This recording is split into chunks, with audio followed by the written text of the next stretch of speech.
আরজি করের নির্যাতিতা রাজ্য পুলিশের উপর ভরসা না করতে পেরে সিবিআই চেয়েছিল, কিন্তু সিবিআই কিছুই প্রমাণ করতে পারেনি, যে কারণে মামলাটিতে ফাঁসি হলো না। রাজ্য সরকার ফাঁসির জন্য আবেদন জানিয়েছে হাইকোর্টে। এখন আর পরিবারের কিছুই করার নেই, এখন গোটাটাই সরকার এবং আদালতের হাতে।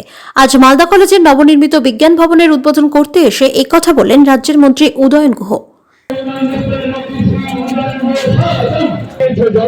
মালদা জেলা পরিষদের আর্থিক সহায়তার তত্ত্বাবধানে মালদা কলেজের নবনির্মিত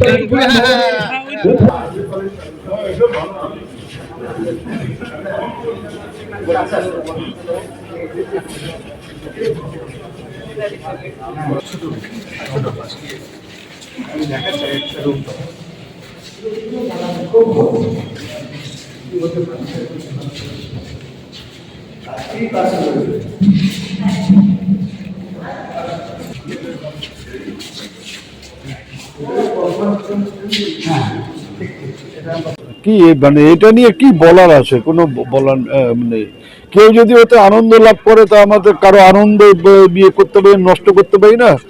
কেউ ওরা যদি বলে বা শুভেন্দু যদি বলে ওটাতে আনন্দ পায় তো এটা ওর ব্যাপার। ও চাপ সৃষ্টি করলো আর মাননীয় মুখ্যমন্ত্রী 24 ঘন্টার মধ্যে জমি দিয়ে দিলেন। ব্যাপারটা অত সহজও নয়, কারণ এটা একটা প্রসেসের মধ্যে দিয়ে যায়। সেই প্রসেসটা আগের থেকেই হচ্ছে এবং কাকতালীয়ভাবে হয়তো এমন সময় হয়েছে যে ও দুদিন আগে মালদায় এসছে, তাতে করে মনে হচ্ছে যে আমিই করে দিলাম। ফাঁসি চাই না।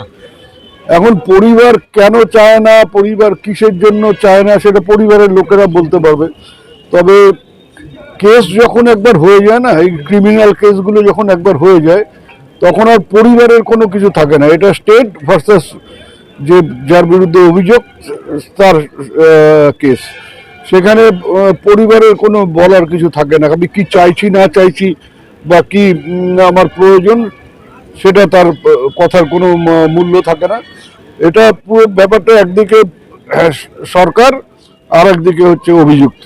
এটা পরিবারের লোকেরা বলতে হবে, কারণ ওনারা বিভিন্ন সময় বিভিন্ন কথা বলেছেন। ওনারাই সিবিআই দাবি করেছিলেন, রাজ্য পুলিশের উপর ভরসা রাখতে পারেননি এবং তার ফলে সিবিআই হয়েছে। কোর্টের তত্ত্বাবধানে এটা তদন্ত হয়েছে।